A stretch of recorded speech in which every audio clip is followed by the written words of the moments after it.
हमारा हेडक्वार्टर महामंत्री सागरभाई रबारी, हमारा सौराष्ट्र जोन संगठन मंत्री अजीत भाई लोखेल, शहर प्रमुख दिनेश भाई सहितना आगेवानो उपस्थित है।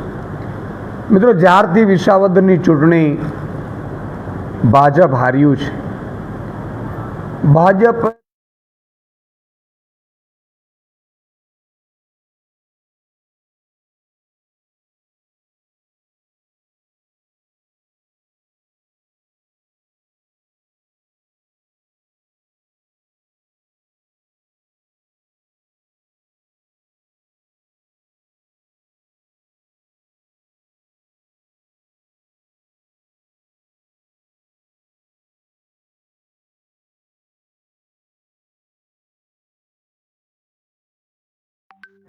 तीस वर्षना भाजपना कुशासनथी कंटाळेली प्रजा, तमाम गरीबो, वंचितो, शोषितो, दलितो, आदिवासीओ विरोधी मानसिकता धरावती भाजपथी कंटाळेली आ प्रजा विसावदરમાં ભાજપને જડબાતોડ જવાબ આપ્યો। અને જે ભાજપે ધારાસભ્યને તોડીને ગયા હતા એ જ ભાજપને એમણે 3 ગણી લીડથી હરાવ્યા। આ વિસાવદરની જનતા છે અને એટલા માટે થઈ અને આખું ભાજપ એટલું બોખલાઈ ગયું છે કે આમ આદમી પાર્ટીના એક નેતા કે કાર્યકર્તાઓ ઉપર ખોટા કેસો કરવાની શરૂઆત કરી છે। અને એનો ભાગે ચેતરભાઈ વસાવા ઉપર, માનનીય અમારા ધારાસભ્યશ્રી છે ચેતરભાઈ વસાવા સંકલનની મિટિંગમાં ગયા હતા અને એમણે ભ્રષ્ટાચારનો મુદ્દો ઉઠાવ્યો અને અનઅપેક્ષિત જે લોકો હતા ભાજપના, જે સમિતિમાં હતા, મિટિંગોમાં બેસે છે, એ કઈ રીતે બેસે છે સવાલ ઉઠાવતા ભાજપના નેતાઓએ ચેતરભાઈ ઉપર હુમલો કર્યો, એમની ફ્લેટ પકડી, એમના બટન તોડી નાખ્યા અને એમને મારવાની કોશિશ કરી।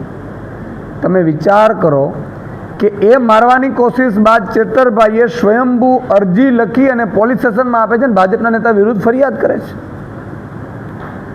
પોલીસ એની ફરિયાદ લેતી નથી। પોલીસે બંધારણનું કે એમણે જે શપથ લીધું એનું પાલન કરતી નથી। પણ ભાજપવાળાના કહેવાથી પોલીસ એ જ સમયે ચેતરભાઈની અટકાયત કરે છે, ધરપકડ કરે છે, ચેતરભાઈ ઉપર પોલીસ ફરિયાદ કરે છે અને ચેતરભાઈના પરિવારને મળવા દેવામાં નથી આવતા, વકીલોને મળવા દેવામાં નથી આવતા। આખા સેંકડો પોલીસો જે ખરેખર પ્રજાના સુરક્ષા માટે છે એ ચેતરભાઈ માટે લગાડી દેવામાં આવે છે, જે જાતિ કરી પબ્લિક ન આવે। આના 2 કારણો છે। એક તો ભાજપ છે એ આદિવાસી સમાજની વિરોધી માનસિકતા ધરાવે છે। આદિવાસીનો કોઈ યુવાન આદિવાસી સમાજનો અવાજ બને એ ભાજપ ઈચ્છતું નથી। ભાજપ આવા યુવાનોને કચડી નાખવા માંગે છે કે જેથી કરીને આદિવાસી સમાજમાં જે હજારો કરોડ રૂપિયા આવે છે એ ભાજપના નેતાઓ ઉલેચી અને પોતાના ઘરે લઈ જાય, એટલા માટેનું આ ષડયંત્ર છે।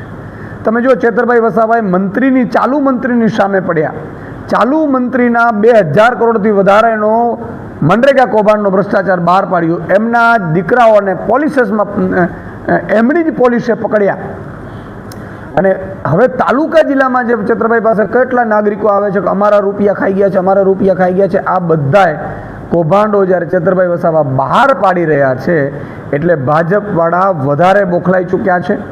કારણ કે ભાજપ છે એ ઈચ્છે છે કે કોઈ પણ આદિવાસી સમાજનો અવાજ બનવું ન જોઈએ। એટલે ઉમરગામથી અંબાજી સુધી અત્યારે આદિવાસી સમાજમાં ખૂબ રોષ છે ચેતરભાઈની ધરપકડને કારણે, ખોટી ફરિયાદના કારણે। અને આખા ગુજરાતમાં પણ એક મેસેજ છે, આમ આદમી પાર્ટીના કાર્યકર્તાઓમાં પણ રોષ છે કે આ શું થઈ રહ્યું છે, લોકતંત્રની હત્યા થઈ રહી છે।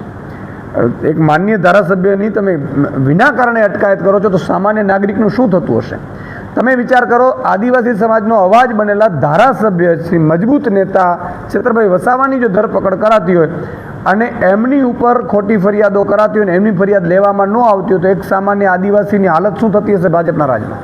એટલે હું તમામ આદિવાસી સમાજને વિનંતી કરવા માગું છું, તમામ આદિવાસી સમાજના તમામ પાર્ટીના નેતાઓને અપીલ કરવા માગું છું કે જે નેતા ભાજપના દલ્લા નથી એ નેતાઓને મારી વિનંતી છે કે સમય બાકી ગયો છે। આદિવાસી સમાજે અંગ્રેજોને ભગાડ્યા છે તો આ જ સમાજ છે એ આ ભાજપના નેતાઓને ફોન કરો, એને પૂછો કે હજારો કરોડ રૂપિયા તમે અમારા ખાઈ ગયા, જે ખરેખર મનરેગા યોજના ગરીબો, વંચિતો, શોષિતો માટે હોય છે, 100 દિવસની રોજગારી હોય છે અને એનાથી એના પેટ ભરાતા હોય છે, એના રૂપિયા ભાજપના નેતાઓ ખાઈ ગયા અને એનો અવાજ જ્યારે ઉઠે છે તો એ રૂપિયા પાછા તો આપવા નથી પણ અવાજ ઉઠાવનારને ખોટા કેસમાં ફસાવે છે। તો આદિવાસી સમાજના એક યુવાનની ફરજ છે કે સવાલ કરે, અને મને પૂરો વિશ્વાસ છે કે આગામી તાલુકા જિલ્લા પંચાયતની ચૂંટણીઓમાં આદિવાસી સમાજ ભાજપ વિરોધ મતદાન કરશે. બીજું મિત્રો, તમામ સમાજો પાછળ આદિવાસી સમાજ ભાજપ પડ્યું છે. તમે જો દલિત સમાજ પાછળ છે, એમની ઉપર પણ ભાજપ અત્યાચાર કરી રહ્યું છે ચારે બાજુથી. એમના જે અત્યાચારો થયા એમની તપાસોને પણ ફીંડલે વાળી દીધી છે સીટની રચનાઓ કરીને. એનાથી મોટું હમણાં ક્ષત્રિય સમાજ જે ભાજપને પરચો દેખાડે એવો સમાજ, એમના સમાજોને પણ હેરાન કરવાની કોશિશ કરી રહ્યું છે. ક્ષત્રિય સમાજમાં પણ ખૂબ નારાજગી છે. હું સમગ્ર ક્ષત્રિય સમાજને કહેવા માંગુ છું કે આ ભાજપને જ્યાં સુધી તમે મત આપતા હતા ત્યાં સુધી વાંધો નહોતો. હવે તમારા ઉપર, આપણી માતા બેન દીકરીઓ ઉપર, જે રણચંડીઓ કહેવાય, એમના ઉપર ખોટા કેસો કરી એમને ડરાવવાની, ધમકાવવાની, એને આંદોલનો કરીને એને ટીંગાટોળીઓ કરે, આવી હાલત ભાજપ જ્યારે લાવ્યું છે ત્યારે ક્ષત્રિય સમાજને પણ મારે વિનંતી કરવી છે કે તાલુકા જિલ્લા પંચાયતની ચૂંટણીઓ આવી રહી છે. ખરા ક્ષત્રિય સમાજ શું છે, રાજપૂતો શું હોય અને કેવો પરચો દેખાડે, એ દેખાડવાનો સમય તમારો પાકી ગયો છે મિત્રો. એટલે મને પૂરો વિશ્વાસ છે કે ભાજપને હવે ભાજપ જે પ્રજા વિરોધી માનસિકતા કરે છે, જ્ઞાતિ સમાજ વિરોધી માનસિકતા ભાજપની છે, એ હવે બહાર આવી રહી છે. અને તમામ જ્ઞાતિઓ, ઓબીસીમાં તમે જુઓ, ઓબીસી સમાજ સાથે સતત અન્યાય થઈ રહ્યો છે. ઓબીસી સમાજને ફંડ ફાળવવામાં નથી આવતું, ઓબીસી સમાજ નિગમોમાં એમની પાછળ રૂપિયા ફાળવવામાં નથી આવતા. ઈડબ્લ્યુએસમાં પણ આજે હાલત છે. એટલે બધા ગરીબો, વંચિતો, શોષિતો અત્યારે ભાજપના રાજમાં પીડિત છે. જે મને લાગે છે કે આગામી સમયમાં આવનારી ચૂંટણીઓમાં જેમ વિસાવદરની જનતાએ ભાજપને લાત મારી છે, એવી જ રીતે આખા ગુજરાતમાંથી લાત મારશે એવું મને પૂરો વિશ્વાસ છે. અમારા માનનીય ગોપાલ ઇટાલિયાજી જે વકીલ પણ છે, ધારાસભ્યશ્રી, એમને અહીંથી જ રાજકોટથી જ રાત્રે એમને અને એમના મહામંત્રીને મોકલવામાં આવ્યા છે ચેતરભાઈ માટે ત્યાં. એમની મેં અત્યારે જ સાંભળ્યું છે કે પોલીસે એમની પણ અટકાયત કરી લીધી છે. એટલે પોલીસે વિપક્ષ પાછળ લગાડવાનું હોય કે કોઈ લૂંટે છે, બળાત્કાર કરે છે, ચોરીઓ કરે છે, ગુનેગારો છે, એ બધા સામે કાર્યવાહી કરવાની ખબર નથી પડતી. એટલે ભાજપની, મારે પોલીસને, ડીજીપીને પણ વિનંતી છે કે એક્શન તમને એટલે મળ્યું છે કે ભાજપના દલ્લાઓ અને ભાજપના ભ્રષ્ટાચારીઓને તમે છાવરો ને એની રખેવાળી પોલીસ બને, અને જે અવાજ ઉઠાવતા હોય એને પોલીસ અટકાવે, રોકે. આ શું થઈ રહ્યું છે? તો ડીજીપીની મારે વિનંતી છે ડીજીપી પાસે કે તમારી જવાબદારી છે કાયદો વ્યવસ્થા જળવાય, તમારી જવાબદારી છે કાનૂનનું વ્યવસ્થિત પાલન થાય, અને અમારા નેતાઓને રોકવાની જગ્યાએ તમે ભાજપના ભ્રષ્ટાચારીઓને જેલમાં નાખો. ચાલુ મંત્રી છે, એમને તમારામાં તાકાત હોય તો જેલમાં નાખો. એમના દીકરાઓ સંડોવાયેલા છે અને એમના જ ખાતામાં એમણે ભ્રષ્ટાચાર કર્યો છે, તો એમને પૂછતાછ પણ નથી કરતા. એટલે ડીજીપી શ્રીએ પણ એક્સટેન્શન મેળવ્યું છે, એમાં ક્યાંક શંકાના દાયરામાં છે એવું મને લાગે છે. જો ન હોય તો આ તમામ વિરુદ્ધ કાર્યવાહી થવી જોઈએ, અને એમણે એમના બંધારણનું એમણે શપથ લીધું છે અને પાલન કરવું જોઈએ. આપનો કોઈ સવાલ? એ જ કહું છું ને કે પોલીસ ભાજપના ઇશારે અત્યારે કામ કરી રહી છે. તમે વિચાર કરો, ચેતરભાઈ અત્યારે મંત્રીઓનો ભ્રષ્ટાચાર કોણ બહાર લાવ્યું? કોણ બહાર લાવ્યું ભાઈ? મંત્રીઓના દીકરાઓને જેલમાં કોણ નખાવ્યા? છેતરભાઈ અવાજ ઉઠાવ્યો છે. પણ એ ગરીબો, વંચિતોમાં બિલકુલ એને, અને હજી બીજા નેતાઓ છે જે લોકલ ભાજપના કેટલાય નેતાઓ વિરુદ્ધ અત્યારે ફરિયાદો છેતરભાઈને મળી રહી છે. છેતરભાઈ સંકલનની મિટિંગોમાં અવાજ ઉઠાવે છે, એમને પણ જેલમાં જવા જેવું થયું છે. એટલા માટે થઈ એના હુમલા કરવામાં આવે છે અને પોલીસને હાથો બનાવવામાં આવે છે. જેમ અંગ્રેજોની સમયે જે પોલીસ તંત્ર કામ કરતું હતું અંગ્રેજો માટે, આપણા ભારતીયોને મારતું હતું, એ જ રીતે અત્યારે આ પોલીસ ભાજપ માટે કામ કરી રહી છે. અને એનો કારણ છે કે બળાત્કારો વધી ગયા છે, આત્મહત્યાઓ વધી ગઈ છે, હત્યાઓ વધી ગઈ છે, બેફામપણે કાનૂન વ્યવસ્થા તૂટી ગઈ, કારણ કે બધી પોલીસ ભાજપના ઇશારે કામ કરી રહી છે. તમે મને એમ કહો, વિસાવદરમાં 2 પોલીસ ઇન્સ્પેક્ટરોની નિયુક્તિ થઈ છે, 8 દિવસ પહેલાં નિયુક્તિ થાય છે ચૂંટણીના પહેલાં, પછી તરત બદલી થઈ જાય છે, એકને રિઝર્વમાં મૂકી દીધા છે. આ શું થઈ રહ્યું છે? એ એટલા માટે થઈ રહ્યું છે કે ભાજપ છે એ પોલીસનો એક હથિયાર તરીકે ઉપયોગ કરવામાં આવે છે. પોલીસ મિત્રોને પણ મારી વિનંતી, અધિકારીઓને પણ મારી વિનંતી છે કે રિટાયર થઈ જશો તો પણ આ તપાસો ખુલી શકે છે, સમજી લેજો તમે. અને ભૂતકાળમાં આવા કિસ્સા બન્યા પણ છે. એટલે મહેરબાની કરીને હાથા ન બનતા, તમારે રિટાયર સમયે, તમારા દીકરાઓના લગ્ન સમયે તમારે જેલમાં ના જવું પડે.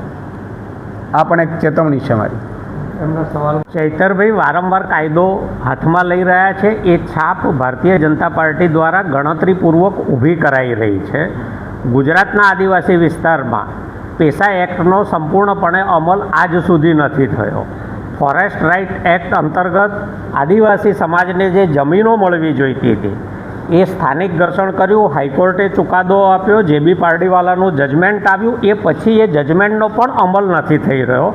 તો કોઈ પણ સાચો સમાજસેવક હશે એ પોતાના સમાજના હિતમાં અવાજ તો ઉઠાવવાનો, હાઈકોર્ટના જજમેન્ટનું પાલન તો માંગવાનો. એવી જ રીતે આદિવાસી વિસ્તારમાં બેફામપણે ખનિજની ચોરી ચાલી રહી છે, ચાહે નદીની રેતી હોય કે પછી કોરીઓ ચાલતી હોય. ગેરકાયદેસર કોરીઓ, ગેરકાયદેસર રેતી ખનન આ બેફામ ચાલી રહ્યું છે, જેમાં વ્યાપક ભ્રષ્ટાચાર છે.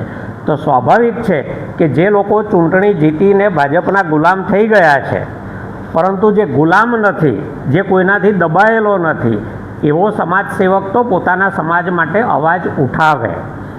એવી જ રીતે એસટી સબપ્લાનના ગુજરાત સરકાર જે બજેટમાં પૈસા ફાળવે છે, એમાંનું મોટા ભાગનું બજેટ, ચાહે એ નલ સે જલ હોય, ચાહે એ મનરેગા હોય કે બીજી કોઈ પણ સરકારી યોજનાઓ હોય, એનો બેફામપણે દુરુપયોગ થાય છે. તો એક ચૂંટાયેલા પ્રજાના પ્રતિનિધિ તરીકે જ્યારે ચૈતરભાઈ વસાવા આ અવાજ ઉઠાવે છે, ત્યારે એ લોકો પાસે કોઈ જવાબ નથી, કોઈ ખુલાસો નથી, એને ક્યાંય વ્યાજબી ઠેરવી શકતા નથી. એટલે આ પ્રકારની અફવાઓને પ્રોત્સાહન આપી અને ચૈતરભાઈની છબી ખરડવાનો પ્રયત્ન કરે છે. હકીકતમાં ચૈતરભાઈ જે વાત લઈને બહાર નીકળ્યા છે, કે જે વાત વારંવાર, જેને કારણે એમને સરકારી તંત્ર સાથે ઘર્ષણ થાય છે, એ મુદ્દો આ વ્યાપક ભ્રષ્ટાચારનો છે. એમના સમાજને જે કાનૂની અધિકારો છે, ચાહે FRAમાં મળે, ચાહે પેસા એક્ટમાં મળે, એ મેળવવાની વાત છે. અને એટલા માટે ભારતીય જનતા પાર્ટી એમની છબી ખરડવા માટેના પ્રયત્નો કરી રહી છે.